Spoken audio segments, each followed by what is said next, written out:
Universal News TV, votre chaîne d'information la plus crédible. Au Sahel, la présence française est de plus en plus contestée. Les manifestations d'hostilité à son égard se multiplient au jour le jour. De nombreux analystes pensent que le sentiment anti-français, qui s'installe au Sahel, ou en Afrique, doit être compris comme la conséquence d'un travail sur la mémoire de la colonisation inachevé. Pour le président Bandakani, la France continue de pratiquer la colonisation en plein XXIe siècle. Une situation qui lui attire tout le désamour des Africains. Mais dans le fond, pourquoi la France est-elle réellement rejetée au Sahel? Suivons maintenant le décryptage de cette situation par le président Bandakani, et d'autres analystes qui sont sur le plateau de DBS, la télévision panafricaine. Suivons. Afrique, rejet de la France au Sahel, insécurité, expression de liberté. Quelle lecture nous nous interrogeons ce matin. Mesdames, messieurs, au Sahel, les manifestations d'hostilité à l'égard de la France, cristallisées dans la contestation de l'opération Barkhane et de toutes les autres se multiplient. Le sentiment anti-français, propos qui sont de Emmanuel Macron, qui s'installe, doit être compris comme la conséquence d'un travail acharné, oui, sur la mémoire de la colonisation, mais aussi comme le fruit du discours de ras-le-bol, eh bien, qui ne doivent pas être sous-estimés. Les Africains en ont marre de la France et le font savoir. Qu'attend encore cette France génocidaire, prédatrice pour quitter l'Afrique? Un profond changement d'attitude de la politique française vis-à-vis des pays africains s'impose comme seule voie de pacification. D'ailleurs, parlant de la politique française, les Africains n'en veulent plus. Le récent blocage d'un convoi militaire français au Burkina Faso et au Niger par deux jeunes villageois illustre de façon spectaculaire l'ampleur du rejet massif de la France au Sahel et sur le continent tout entier. Les images ont circulé viralement sur les réseaux sociaux sur le continent africain, suscitant un large enthousiasme. Bien d'autres exemples peuvent être évoqués, comme cette déclaration commune de 4 centrales syndicales au Niger, désignant la France comme ennemi principal, pour ne pas dire ennemi public numéro 1. Un tel rejet ne devrait pas surprendre l'opinion publique en France, car les Français, il faut le dire, doivent le savoir. On vous a menti, mes chers Français, oui, on vous a menti, et même pendant très longtemps. La France n'est pas sur le continent africain en mission civilisatrice, mais en mission de pillage des ressources minières. La France est en Afrique pour créer des guerres, des conflits, des génocides, des coups d'État. La France est sur le continent noir pour piller, voler, violer, égorger, tuer, esclavagiser les Africains pour prendre leurs biens. Doit-on réellement dire que les Français ne sont pas au courant des sales besognes de leur autorité sur le continent noir? Que nenni. Ils sont au courant. Ils ont démontré leur racisme dimanche dernier à Villepinte au meeting de Éric Zemmour. Mais qu'est-ce qui pousse les Africains à demander à la France de partir? Mesdames, messieurs, les causes sont multiples. S'il fallait les citer, cela prendrait des milliers, voire des millions de pages. De multiples facteurs permettent de l'expliquer. Certes, ils sont nombreux et surtout convergents. Ils relèvent de plusieurs dimensions différentes. Un premier ensemble relève de causes historiques proches et lointaines et repose pour l'essentiel sur les faits attestés à propos desquels une argumentation rationnelle anti-française peut se déployer. Elle doit être prise en compte par la France. Qu'est-ce que la France a apporté de bon aux pays africains? Nous nous interrogeons seulement. S'il y a un seul exemple de bien, prière, de le citer, vous qui êtes à la maison. Mais si on regarde bien autour de nous, elle n'a rien apporté de bon, si ce n'est le malheur. La colonisation reste le premier chef d'accusation de la France pour la très grande majorité des citoyens des pays africains qui ont subi la conquête française. D'ailleurs, de quelle conquête parle-t-on? La France a-t-elle déjà conquis quelque chose? Aidée par les Africains à se libérer de la peste brune, pour les remercier, elle a tué ceux qui l'ont sauvé.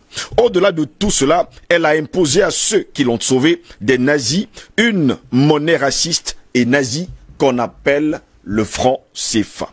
Que dire des coups bas, des coups d'État, des complots, des assassinats, et j'en passe. Aujourd'hui, Macron et les Français s'étonnent du sentiment anti-français. Quelle honte. Vous avez dit sentiment anti-français?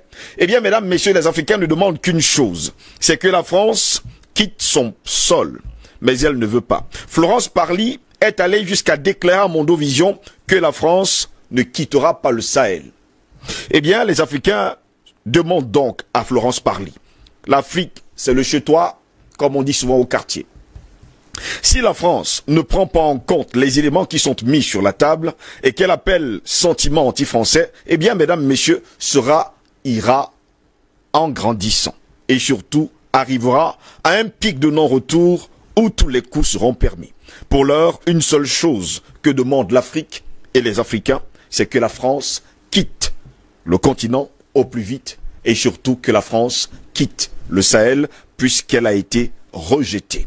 Voilà pourquoi ce mercredi 8 décembre de l'an de grâce 2021, nous nous interrogeons. Afrique, rejet de la France au Sahel, insécurité et expression de liberté. Quelle lecture? En tout cas, nous nous interrogeons. Président Banakani, je me tourne vers vous. Jusqu'à preuve de contraire, du côté du Sahel, la France a été entièrement et totalement rejetée. Mais pourtant, il y a encore quelques jours, Florence Parly déclare que la France ne quittera pas du tout le Sahel. D'ailleurs, elle fait les gros bras en déclarant que la France ne sera pas seule, elle sera accompagnée de l'Union européenne. Vous, votre réaction? Je pense que, d'un point de vue de la discussion historique, le débat est clos. Oui. Il faudrait m'arrêter, je dis bien d'un point de vue de la discussion historique. Est-ce qu'il est encore nécessaire de débattre pour savoir si la France est un pays qui pratique la colonisation directe en plein XXIe siècle? Le débat il est clos à ce niveau. Nous l'avons démontré magistralement, nous l'avons imposé à des docteurs en doctorat, professeurs en professorat, qui sont allés sommeiller à Montpellier. Le débat est clos, il n'y a pas de débat, ce n'est pas à leur niveau. Les événements sont clairs et nets, il n'y a plus de débat. C'est clair. La France est un empire colonial qui fait la colonisation directe en plein XXIe siècle. Alors, quand je dis colonisation directe, il faut comprendre ce qu'il y a dans ce mot, c'est important. La colonisation n'a jamais cessé, mais elle est devenue indirecte. Elle est devenue indirecte, elle a pris les atours de mécanismes extrêmement sophistiqués qui sont invisibles et qui permettent, n'est-ce pas, pour les naïfs, de ne pas voir, de ne plus voir le caractère, la directivité, n'est-ce pas, de la colonisation. Mais le cas particulier de la France, c'est que la France pratique la colonisation directe là, le XXIe siècle. Elle est membre du Conseil de sécurité, ce qui veut dire qu'elle le fait à la barbe des Nations Unies, qui plastronne et qui bavarde et qui explique qu'elle existe, n'est-ce pas, parce qu'elle a garanti la souveraineté des nations. Dans l'ONU. Donc, ce qui veut simplement dire, mon cher Gosse, que le monde est en pleine colonisation. Le monde, nous sommes dans une conjoncture coloniale. Oui. Nous ne sommes jamais sortis du 19e, 18e, 19e siècle. On n'est jamais sorti de là.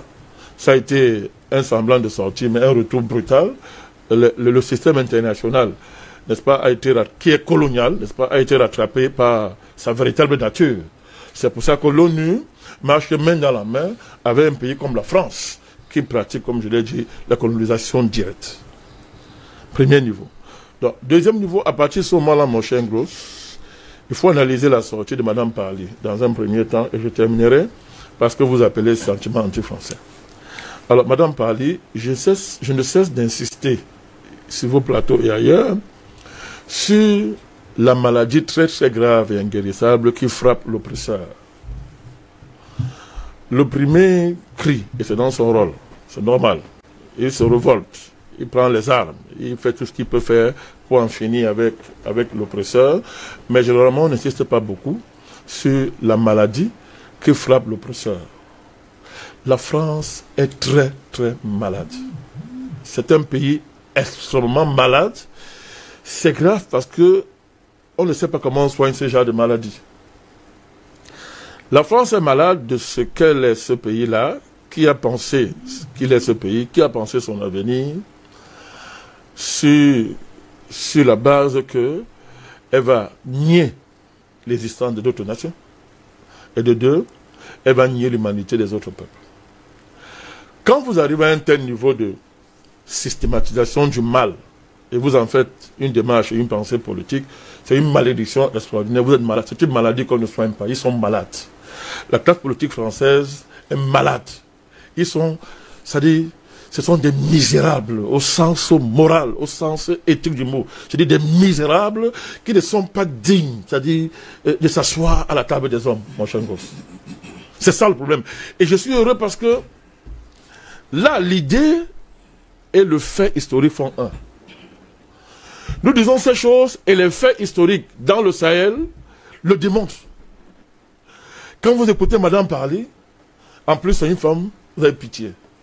Moi, ils me font désormais pitié. Elle est pitoyable. Vous, en même temps, vous dites que les gens ne valent rien. Vous dites qu'ils ne, sans vous, ils ne vivent pas. Mais ils vous disent, mais partez. Vous plus de vous. En plein monde, vous dites que vous ne partez pas. À Mondovision, hein, elle le dit à Mondovision. Et ce matin, vous venez dire, si Wagner, si la présence de Wagner est confirmée, la France partira. 3 jours après, vous venez dire, on ne partira jamais du Sahel. Ça s'appelle quoi? Ça s'appelle quoi? C'est la maladie. Je pense. Ils sont malades. Ils sont et plus ils font du bruit, plus la laideur, le caractère, la putréfaction, n'est-ce pas, de cette maladie s'aggrave. Ça s'aggrave. Et ça sent dans tous les sens. C'est nauséabond, ça pue dans tous les sens. Monsieur Ngos, la France pue mentalement et moralement. Elle pue. C'est dégoûtant de voir qu'un pays comme ça est arrivé à ce niveau. Arrivé à ce niveau. Et pourquoi? Parce qu'elle a basé son existence sur l'exploitation des autres, sur la négation de l'existence des autres nations, mon cher Ngos. Alors, des petits Français à la peau noire, on passe le temps à vouloir justifier. Oh, les Africains font ceci, les Africains sont responsables puisqu'ils arrivent, machin et consort. Ben, ça tient debout là, ce machin-là. Ça tient debout. Vous allez dire qu'au peuple du Burkina Faso, au peuple du Mali, n'est-ce pas, pour ne que les citer nigériens, ils sont en train de faire quoi? Ce qu'ils font là, c'est quoi? Ils sont des singeries. C'est des mouvements historiques. Les peuples parlent. On dit dans le monde que non, le terrorisme est quelque chose d'abominable. Mais les peuples s'expriment librement, de manière pacifique. Ils ne posent pas les bombes. Vous comprenez? Mais le monde répond quoi? Le monde, entre guillemets, autoproclamé civilisé, répond quoi? Sentiment anti-français. On relègue ça au niveau d'un sentiment. Pour minorer, pour dire qu'ils savent pas ce qu'ils font, qu'ils sont manipulés, mon cher gosse. Et moi, ça permet donc de revenir sur votre dit sentiment anti-français. Un mouvement est historique quand il présente 3 caractéristiques. Un mouvement est dit historique. Parce qu'on est obligé de leur faire les cours à Mondovision comme ça. Ils ne payent même pas les pensions pour écouter ça. Donc, on est obligé de faire ça. Un mouvement est dit historique lorsqu'il présente 3 caractéristiques. 1, il y a la conscience des enjeux. Est-ce que les gens savent ce qu'ils font et ils sont conscients des enjeux? 2, est-ce qu'ils produisent l'alternative à la situation qu'ils dénoncent, mon cher Ngos? Et 3, est-ce qu'il y a la continuité historique d'un véritable progrès humain? Dans le cas malien, les Maliens ne sont pas conscients des enjeux de leur pays. De 2, ne produisent-ils pas l'alternative à la sorcellerie française, pour ne citer que la France, pour ne pas dire en fait c'est l'Occident qui est dans tout ça? Et 3, n'est-on pas dans la perspective d'un progrès historique humain? Puisque le progrès, si on se fie même à leur discours occidental, mais ça se confond avec l'indépendance, la souveraineté. C'est pas ce qu'ils disent à l'ONU. Mais les Maliens sont en train de faire quoi? Les Nigériens font quoi? Les peuples africains font quoi depuis? Et pourquoi dans le monde, soi-disant, civilisé, qui a inscrit en lettres d'or dans sa geste historique le fait que les conquêtes des peuples d'espace se traduisent dans des mots comme indépendance, souveraineté, coopération, progrès économique et social.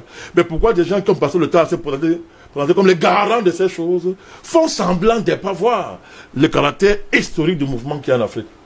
Ils font savoir pourquoi. Pourquoi, Ngos? Ça, j'en sais rien. Mais il faut le dire.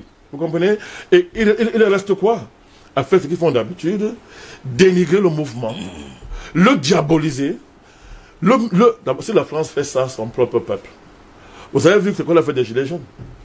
L'alliance entre M. Macron et la bourgeoisie politique française, l'alliance entre les barons économiques français et une intelligentsia pourrie et vendue, il y a une alliance pour martyriser les Gilets jaunes, pour les insulter et dire qu'ils étaient des virus. On allait même très loin. Ce sont des virus qui vont contaminer les autres Français. On a diabolisé ça. Macron a massacré les Gilets jaunes. On a tué, on a éborgné les gens. Mais jamais vu en France. Mais les intellectuels encourageaient. Intellectuels de classe. Je ne veux pas dire organique pour utiliser un certain mot. Les intellectuels organiques, n'est-ce pas, de la violence capitaliste, n'est-ce pas, ont encouragé, légitimé, n'est-ce pas, que Macron massacre son peuple. Vous comprenez? Et à l'époque, il a dit, la démocratie, ce n'est pas dans la rue. Et le très bien, hein, parce qu'on y reviendra. La démocratie, ce n'est pas dans la rue.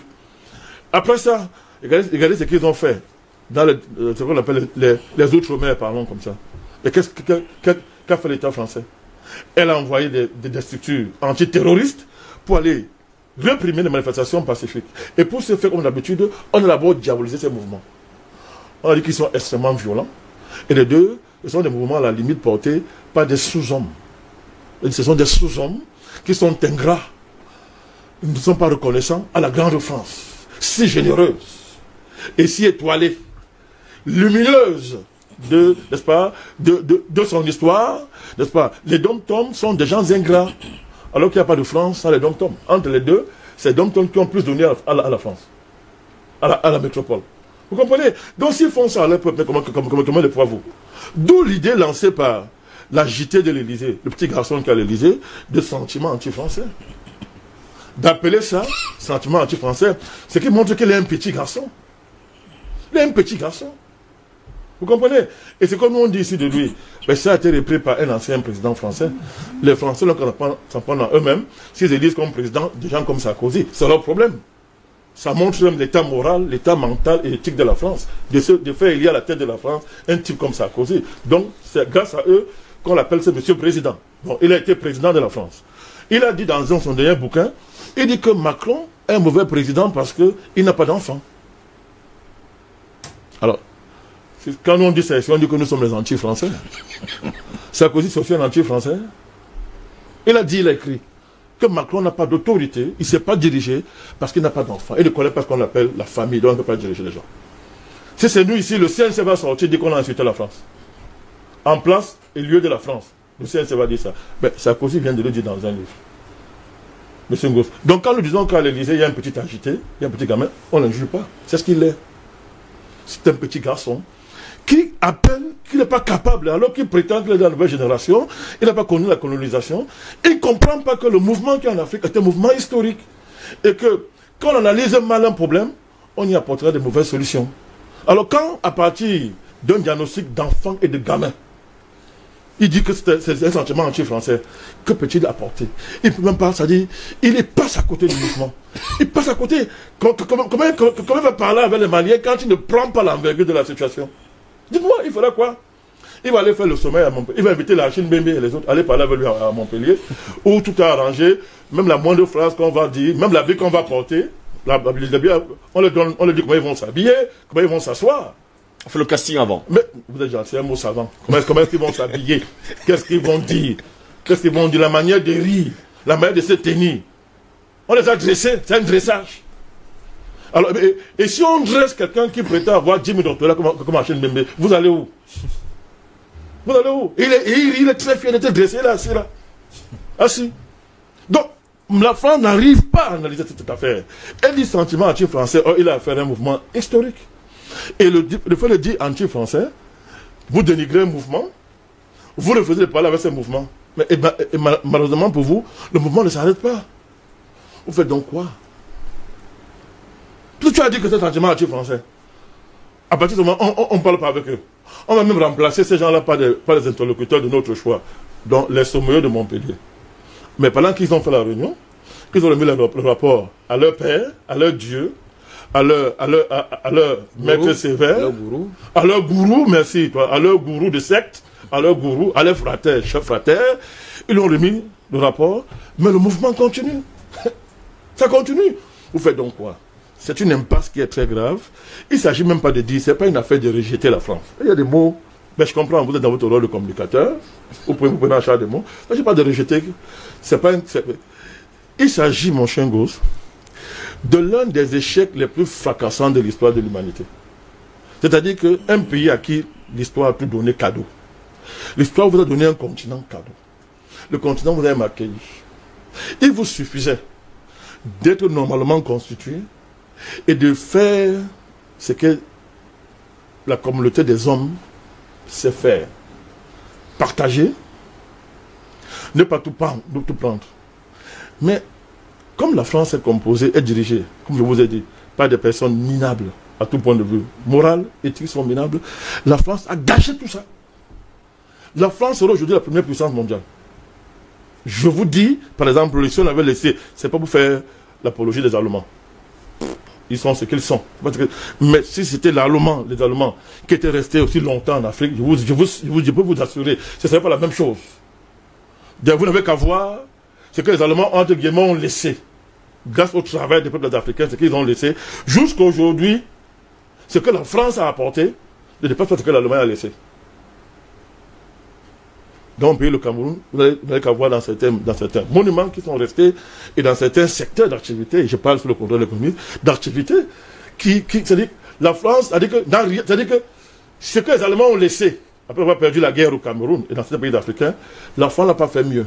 Certaines infrastructures ont été démantelées justement par la France. Mais je vous en plus, ils l'ont fait d'ailleurs. Ils l'ont fait. Ils l'ont démonté pour partir avec. Même les Anglais l'ont fait. Donc pour vous dire quoi? Pour vous dire que, je vais terminer par là, on est devant le plus grand, le chèque le plus fracassant de l'histoire. Et on masque ça. On masque ça parce qu'on n'a pas envie, comme mettre sur la table, la qualité des dirigeants français. Donneurs de leçons aux autres dirigeants, donneurs de leçons. Ce sont les sous-derniers de la classe.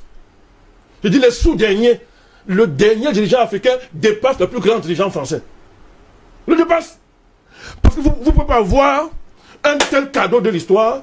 Vous gâchez ça. Et vous êtes aujourd'hui, n'est-ce pas, à envoyer des malades mentaux comme les parler, dire n'importe quoi devant un mouvement historique. Que vous aurez pu anticiper. Si depuis 10 ans, vous avez su écouter les sons que nous on envoyait. Les signaux qu'on envoyait, rien que par la parole, sans toucher un seul Français, mon chien gosse. Donc on veut évacuer l'échec, on remplace, on dit sentiment anti-français. Il n'y a pas de sentiment anti-français. Ça n'existe pas. Il n'y a pas.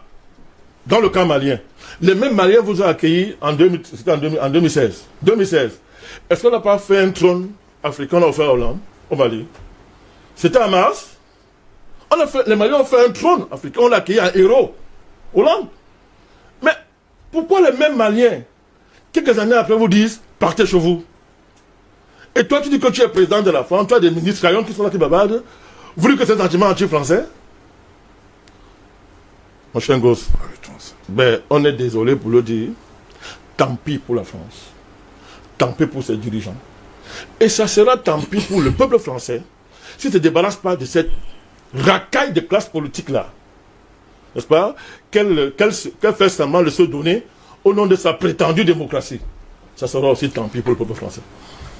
Docteur Idimo, parlant justement de cet échec de la France au Sahel, elle se dit généreuse, la France, très généreuse d'ailleurs, et puisqu'elle veut, il faut le dire comme ça, quelqu'un qu'elle doit accuser, elle accuse aujourd'hui les panafricanistes d'alimenter justement ce sentiment anti-français, et elle déclare qu'elle a toujours été généreuse envers les Africains. Vous, qu'est-ce que vous en pensez? Je n'aurais pas souhaité parler. Mais bon, je me retrouve sur le plateau. Il y a des mots qu'il ne faut pas souvent dire pour blesser. Parce que ce sera interprété comme une violence, comme une agression. Le président Badakani a recherché la maladie, le nom de cette maladie, parce qu'il y a en fait une maladie. Je suis heureux du fait que nous ayons en face de nous un homme de Dieu.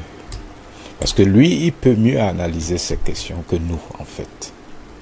La France est face à ce qu'on appelle la perdition, qui se manifeste dans un aveuglement total. Parce que vous ne reconnaissez plus rien.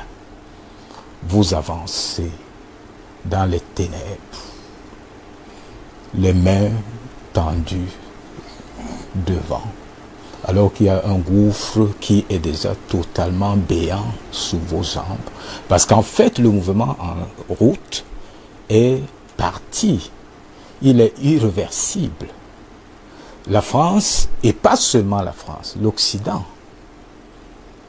est poursuivi et pourchassé par une violente malédiction. Très violente malédiction, que personne ne pourrait effacer. Je ne voulais pas parler en homme de Dieu, parce que moi je suis beaucoup plus ici invité comme économiste. Mais quand vous regardez dans la Bible, vous allez voir tout cela, c'est écrit là-bas. À moins qu'ils ne lisent pas. Deutéronome 28, qu'est-ce que ça vous dit? C'est le livre pourtant, disait-il. Qu'est-ce que ça veut dire? Lorsque Dieu n'approuve plus vos voies, vous allez tomber. Le fruit de vos entrailles va tarir. Vos richesses vont tarir. Vous allez tomber. Et c'est ce qui arrive à l'Occident, pas à la France. La France, oui, c'est l'épicentre de ce mouvement, mais c'est quelque chose qui va au-delà. Et tout le système de gestion du monde, il a parlé de l'ONU. L'ONU est au courant de tout ce qui se passe. Le Fonds monétaire international sait que on racle l'argent et les moyens des Africains. Personne n'a jamais dénoncé qu'il y a 440 milliards à 500 milliards d'euros qui sortent gratuitement de l'Afrique pour les caisses de l'État français, sans travailler, juste à travers le mécanisme du franc CFA. Et c'est leurs frères qui les avertissent. C'est un journal allemand, la Deutsche Wirtschaftszeitung, qui dit en Mondovision, voici au minimum ce que retire la France annuellement depuis des années de l'Afrique. Et Madame Merkel, elle fait ses efforts à son niveau. Elle dit à son jeune collègue, petit frère, arrange-toi. Tu veux au-delà de tes moyens. Organise-toi normalement. Tu ne peux pas t'adosser sur la souffrance des pauvres éternellement. Tu comptes sur quoi? Il faut travailler. En fait, c'est ça. Elle est aveuglée, paresseuse, Oui. torpillée par les démons de toutes sortes, installée dans les profondeurs du mal, illuminatis. Vous savez qui conduit ça? C'est la France. Oui. Le chef, il a cité son nom, Nicolas Sarkozy. C'est lui le porteur de tout ce mouvement. Et les autres sont ses petits frères qui suivent juste. Mais quand le patron lui-même commence à dire que l'autre n'est rien, vous comprenez où on est. En fait, on est parti dans des logiques qu'on ne peut plus jamais inverser. Et je salue ces jeunes qui manifestent là-bas, parce qu'ils le font, parce que il a parlé d'un mouvement historique. C'est vrai, c'est un mouvement historique, mais sous-tendu par des leviers profondément spirituels, qui sont déjà installés et en route, que personne ne peut plus inverser. Parce que véritablement, quand un peuple, ça on le dit pas assez, mais c'est les statisticiens qui devraient nous enseigner ça. Quand un peuple commence à évoluer en deçà du seuil de renouvellement des populations, c'est-à-dire quand il commence à faire moins de 2,1 enfants par femme, ce peuple est déjà dans ce que les géographes appellent la transition démographique, un régime de natalité et de mortalité qui indique que la nation est en train de vieillir et de disparaître. En fait, c'est le mécanisme qui est là. Au moment où on marche sur les Africains, il continue à afficher des indices de fécondité les plus alertes qui les positionnent. Et là, on doit aller dans le temps. Oui. On doit aller dans le temps parce que, en fait, ce qui se passe aujourd'hui, c'est que Dieu s'est vengé contre certains gens. Il s'est vengé contre des gens qui torpillent des malheureux, des gens au cœur ouvert qui leur donnent cèdre des crônes, qui leur donnent tout leur sous-sol, qui acceptent tout. À la fin, ce ne sont pas eux, c'est Dieu qui se manifeste, qui dit non, vous avez déjà trop donné. Je vous ai dit d'être patient, mais ici ce n'est plus la patience, c'est la surpatience que vous avez utilisée. Et je vais sortir mes gros bras pour gérer cette situation qui est irréversible. Irréversible pourquoi? Parce que, d'après les statistiques bayésiennes, en 2100, c'est pas loin, hein? Moi je ne vivrai pas ça, mais c'est dans 80 ans. Entre 2100 et 2120, la moitié de la population du monde sera devenue noire. Sans effort. Moi, c'est seulement la population mondiale. L'ONU l'a dit. Sans effort. Et entre 2130 et 2150, c'est 80% de la population du monde qui sera noire. Parce que quand tu rentres, tu es dans la malédiction, tu entres seulement. Tu n'en sors plus. Et ils sont rentrés dans cette malédiction de manière irréversible parce qu'un pays qui met à sa tête quelqu'un qui ne fait pas d'enfants, en fait, ça se reproduit dans tous les sens. Ça va aller dans tous les sens. Aujourd'hui, la France a la chance, et elle est très chanceuse, d'avoir beaucoup d'Africains là-bas. Mais tous ces pays en Occident, ils vivront ce que les États-Unis ont vécu il y a quelques années, avec Obama, d'ici 20, 30 ans. Ce sera le phénomène le plus récurrent en Occident, de voir les négros à la tête de ces nations. C'est irréversible, parce que dans leur nation, ils ne font plus d'enfants. Pour sortir, ce mouvement est vraiment spirituel. Parce qu'au moment où se plante tout ce décor, les variables économiques fortes accompagnent le mouvement. Notamment, la loi qui voudrait que quand tu t'enrichis, tu t'appauvris. C'est économique, hein? Plus tu t'enrichis, plus tu t'appauvris. Ça veut dire les coûts de production, les coûts de transaction et tous les coûts des facteurs s'élèvent. Et c'est ce qui se passe aujourd'hui en Chine. En Chine, la Chine a vieilli, elle aussi. Les coûts de production ont explosé. Ils sont à 700 $. C'est le salaire moyen du Chinois aujourd'hui, contre 60 $ en Éthiopie. Donc, vous n'êtes pas surpris que ce soit à Duncan, que ce soit à Bolé-Lémi, que ce soit du côté de Kawaza. Je suis là en Éthiopie. On a développé des parcs industriels et des zones économiques spéciales qui accueillent, ils ont accueilli près de 6 milliards $, de délocalisation des capacités de production chinoises entre 2016 et 2019. C'est même l'enjeu de la guerre, là.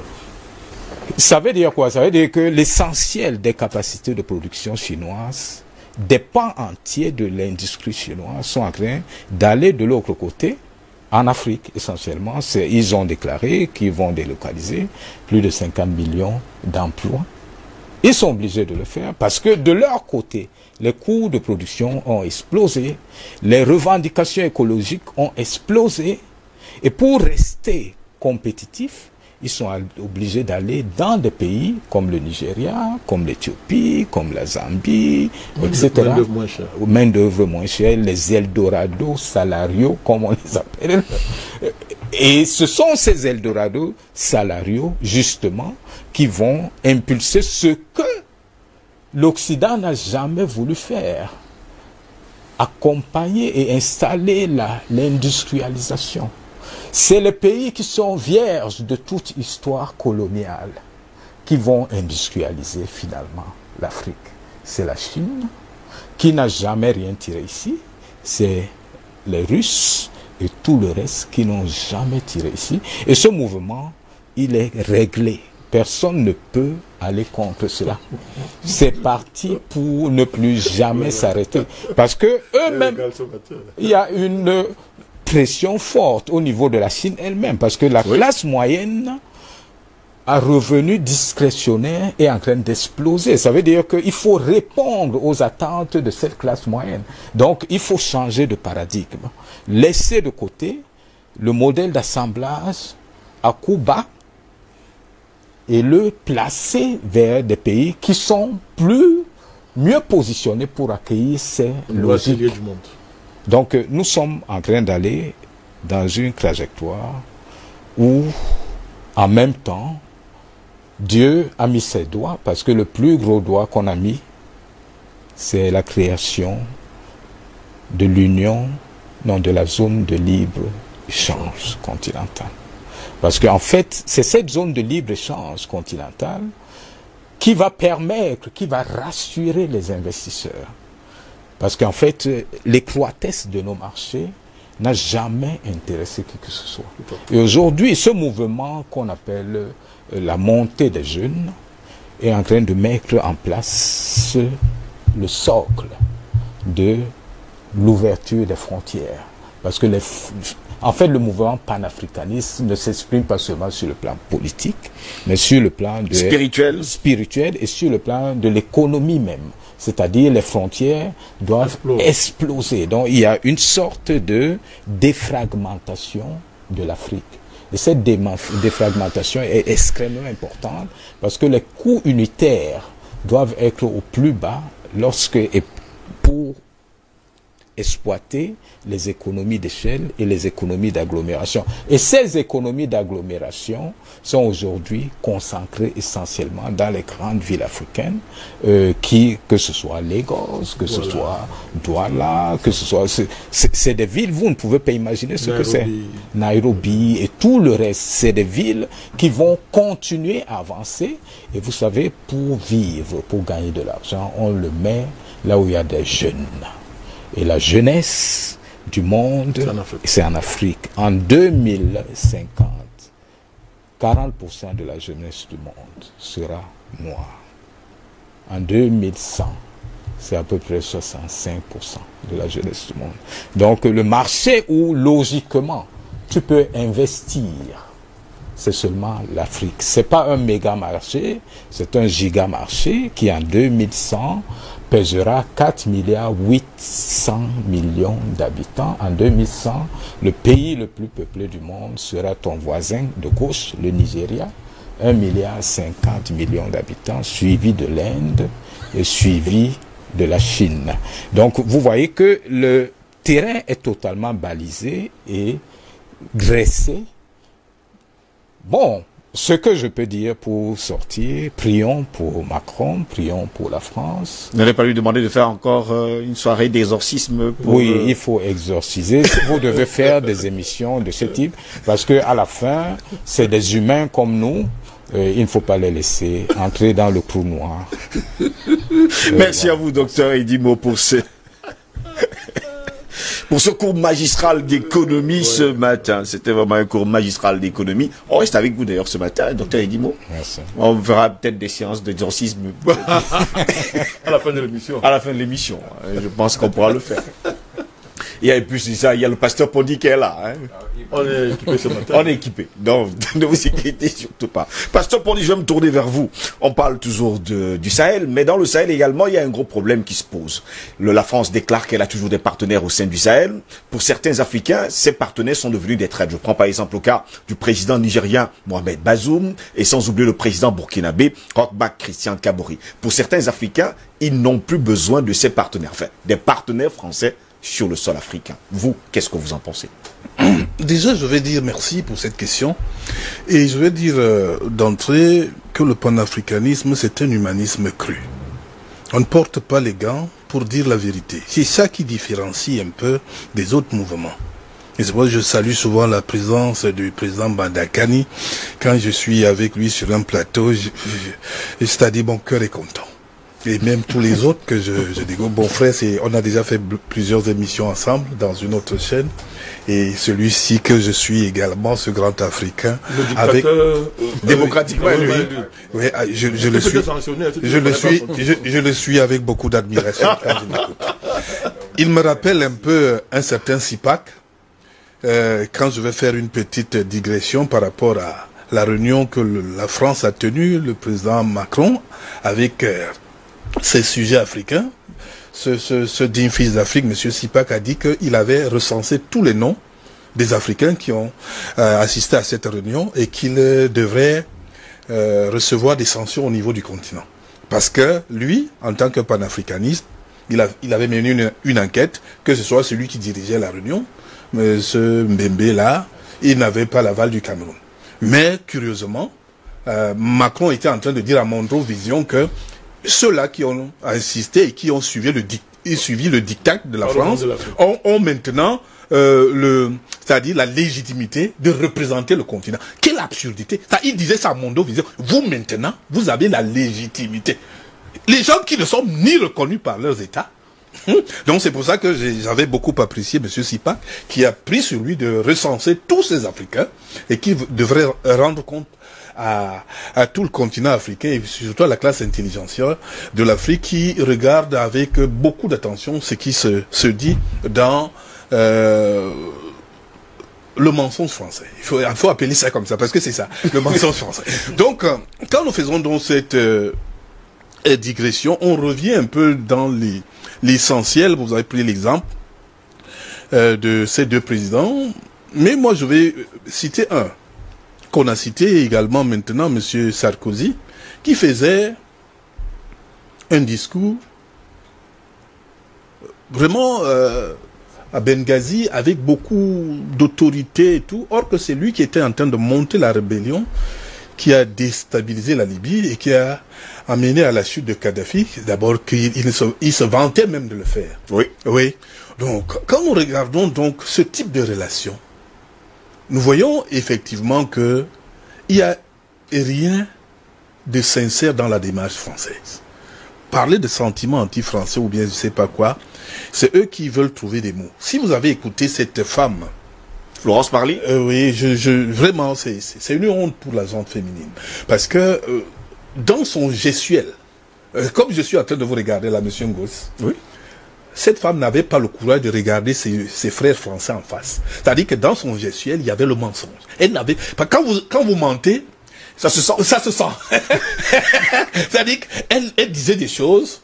Soit on lui faisait dire ça, ou bien c'est par, je sais pas, son rang et le poste qu'elle assume, elle est obligée de dire du n'importe quoi. Donc, vous voyez, il n'y a pas de cohérence, il n'y avait pas de cohérence entre son gestuel et ce qu'elle était en train de dire. C'est lamentable pour un peuple comme la France. Quand nous regardons donc tous ces États-là, depuis des siècles, vraiment, on ne sait pas ce que la France fait en Afrique depuis 600 ans. Parce que c'est depuis qu'ils sont là. Quand on parle même de De Gaulle, d'avant même ils étaient là. Ici, ils sont toujours en train de fouiller, de comment dominer ce continent à vita aeternam. C'est ça leur but. Dominer éternellement l'Afrique. Et ça ne va plus se passer donc comme ça, parce que les paradigmes vont changer. Les paradigmes ne changent pas parce que les Africains ont tellement cherché, non, ils ont placé à certains points des amis également, comme ceux-là que vous venez de citer, qui font leur jeu. Il y a encore un certain Roublard en Côte d'Ivoire qui est là, on ne sait pas ce qu'il fait là. Parce que maintenant qu'on a reconnu par exemple que Laurent Gbagbo n'a pas commis tout ce qu'on lui donnait comme tort, nous, Africains, on demande la réparation de Laurent Gbagbo. Il faut une réparation. Normalement, on ne peut pas aller attaquer un pays, par exemple, où il y a un président normalement élu, les institutions fonctionnent, on le déstabilise, on le prend en déportation, et c'est pour ça que nous interpellons donc cette jeunesse africaine qui se réveille, nous la saluons. Nous saluons ces mouvements avec beaucoup, vraiment, d'autorité, beaucoup de zèle même, qu'enfin, les Africains prennent leurs choses en main. Non, il est hors de question qu'on accepte ce qu'on a fait à M. Gbagbo, par exemple. Normalement, lorsqu'on le trouve donc innocent, il est maintenant acquitté de tout, il devait rentrer dans son droit. Il doit rentrer dans son droit. Bon, nous savons que la France n'accepte pas ce genre de honte. Ils font semblant de jouer maintenant avec les mots et tout et tout. Donc nous disons ceci. Nous sommes à une phase où la récréation est terminée. La récréation par rapport à ce que les Africains ont subi et que les Africains n'acceptent plus subir. Quand l'économiste dit que les Africains vont dépasser les chiffres qu'il a, toute la classe mondiale ne sera que noire, c'est parce que c'est la malédiction qu'ils ont acceptée. Si vous avez la Bible là maintenant dans vos téléphones pour certains, lisez un peu ce qui est écrit dans Lévitique 20 verset 13. Dieu dit clairement, Lévitique 20 verset 13, Dieu dit, c'est-à-dire que c'est pas comme le président Banakani disait tantôt que le Cameroun condamne l'homosexualité. Ce n'est pas ça que Dieu dit. Dieu ne dit pas que non, on ne condamne pas. Oui, on ne condamne pas l'homosexualité. Dieu dit que quand il arrête un homosexuel, on le tue là. On le tue tout de suite. On n'a pas besoin d'un procès. On ne va pas au tribunal. On n'appelle pas les juges. C'était une ordonnance qu'il donnait à Moïse. On le tue à la place publique. Lisez dans la Bible. Je ne sais pas si les Français lisent la Bible. Pourtant, on parle de quoi? Ils disent que c'est leur livre. Quand ils viennent imposer, vous voyez donc la trajectoire. Quand le média France 24 dit que les homosexuels ne sont pas respectés au Cameroun, vous voyez comment ça prend de l'ampleur maintenant? C'est le président américain qui est en train d'adouber l'homosexualité et qui parle de flexibilité. On parle de quoi? Est-ce que le président américain vaut Jésus-Christ? Est-ce qu'il dépasse le Dieu incréé pour qu'on le suive? Nous parlons de quoi sur la terre, finalement? Qui est maître de la terre? Le président américain actuel, là, il peut créer un homme, il peut même créer un œuf. C'est un fantôme. Mais c'est pas possible. Nous parlons de quoi, monsieur Ngo, sur la terre? Il y a un Dieu incréé qui est propriétaire légal de l'existence. C'est lui qu'on doit craindre, c'est lui qu'on doit respecter. Et lui, il ne connaît pas l'homosexualité. On n'en veut pas au Cameroun. De toute façon, je vois les ministres là maintenant jouer le jeu comme c'est l'Amérique qui parle. Ils veulent venir imposer l'homosexualité. Et c'est la France qui avait commencé. Avec le média qui déstabilise, que ce soit les gouvernements en Afrique, que ce soit les peuples en Afrique. RFI et France 24. Les droits des homosexuels ne sont pas respectés au Cameroun. Ça a commencé comme ça. Maintenant, vous-même, monsieur Ngos, passez à essence à 22h. Un homme va vous siffler. C'est-à-dire, je suis victime. Moi qui vous parle. Je vais faire faire un culte pour les obsèques. Je rentre, les gens avec les boucles d'oreilles, ils me sifflent. La tentation est au summum. Et ils veulent qu'on accepte ça. Dieu ne connaît pas l'homosexualité. Il faudrait que ça se sache. Lisez la Bible et arrêtez ça. Les gouvernants qui ne mettent pas le drapeau du Cameroun. Le Cameroun n'a jamais, je sais pas, voté une loi pour l'homosexualité. Ce n'est pas possible. On ne connaît pas ça. Il faudrait que ça s'arrête. Donc, si on continue donc dans cette démarche, vous allez constater que c'est la malédiction qui va faire en sorte que ces peuples ne vont plus procréer. Effectivement, les Africains qui respectent encore leurs valeurs de procréation vont effectivement les calculs dominer le monde. Parce qu'ils ont accepté la malédiction. Ils vivent sous la malédiction. C'est comme ça. Vous voyez la vidéo de cette jeune joueuse camerounaise qu'on entraîne, on les influence, on les fait accepter des choses. On m'a montré cette vidéo avec un commissaire de police. Je n'ai même pas pu regarder. C'est du n'importe quoi. Vous voyez, là où une fille qui était un modèle pour la jeune génération, Ballon d'Or, j'aimais voir cette fille jouer. C'est-à-dire que pour moi, c'était un modèle quand elle contrôle le ballon. Mais on l'entraîne à faire... Et qu'est-ce que le sorcier ou bien le français ou bien, je sais pas, l'agent du diable, je les appelle comme ça, fait dire à cette fille, ou bien fait croire à cette fille, c'est en faisant cela que ton talent va augmenter. C'est assez fort. Voilà donc nous sommes face à une réalité qui est inversible, c'est-à-dire au niveau du Sahel, nous avons face à des situations où le peuple se réveille. Les peuples se réveillent. Au Mali, comme mon frère l'a dit maintenant, on avait accueilli Hollande avec pompe. Ne sachant pas que la même démarche, sûrement, qui s'est passée à Benghazi, c'est la même démarche française. Parce que vous ne comprenez pas que le désordre naît au Mali comment? Ils parlent de démocratie. Certains parlent souvent de démocrature. Oui, ils ont raison. C'est-à-dire que Toumani Touré est à 2 mois de la fin de sa mandature. Ils organisent un faux coup d'État. Qui était derrière ce coup d'État? Vous-même, M. Ngozi, vous pouvez répondre à cette question. on comprend maintenant que c'est eux qui étaient derrière ce coup d'État. Et on vous comprend parfaitement. Mais c'est pas possible. Il n'est pas possible que, à 2 mois, sauf même un idiot, pourquoi aller faire un coup d'État? Parce qu'il calculait gâter le Mali comme c'est le cas actuellement. C'est comme ça. C'est comme ça. Et vous regardez, que ce soit quand vous écoutez cette femme qui mentait hier, dans cette vidéo, elle dit que ils ont arrêté soit le premier comment on l'appelle, ils ont neutralisé 3 leaders terroristes, leaders de groupes djihadistes. C'est du n'importe quoi. La France devait nous dire avec tout l'armement qu'ils ont. Ils ont tué Kadhafi avec ça. Ils font du n'importe quoi. Nous allons regarder le vidéo tout à l'heure. Voilà. Hein, tant que je donne la parole à Albert Natola ici. Il devrait nous dire, je vais chuter par là donc, il devrait nous dire que nous avons pacifié tant nombre de villes au Mali. C'est ce que la France devait dire, avec tout ce qu'ils ont. Ce n'est pas d'enlever des gens qu'ils utilisent nuitamment ou autrement pour nous dire qu'ils ont neutralisé. Non, c'est du pipeau. On ne peut plus accepter ça. La France ne fait rien en Afrique. D'abord, les 14 pays du précaré français en Afrique souffrent énormément. Aucun ne s'est détaché du sous-développement. Aucun. Même la Côte d'Ivoire, qu'on imaginait un jour avec l'état des routes. On nous parlait. Oui, on imaginait. La croissance à 2 chiffres. Oui, à 2 chiffres. C'est lamentable. C'est pire même. J'ai des frères ivoiriens, des missionnaires que j'ai reçus encore ces jours. Tout ce qu'ils me disent, c'est qu'ils ne veulent que Gbagbo. Que Gbagbo faisait un peu mieux. Maintenant, c'est grave. C'est eux-mêmes qui me le disent. Ils sont encore à Yaoundé, certains.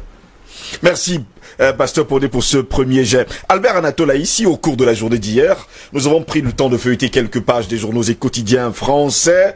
Eh bien, ces derniers notent, on va le dire comme ça, une montée de la jeunesse africaine qui pourrait d'ailleurs s'aggraver dans les tout prochains jours. Il parle d'une croissance qui pourrait justement prendre de l'ampleur si jamais la France ne change pas de paradigme.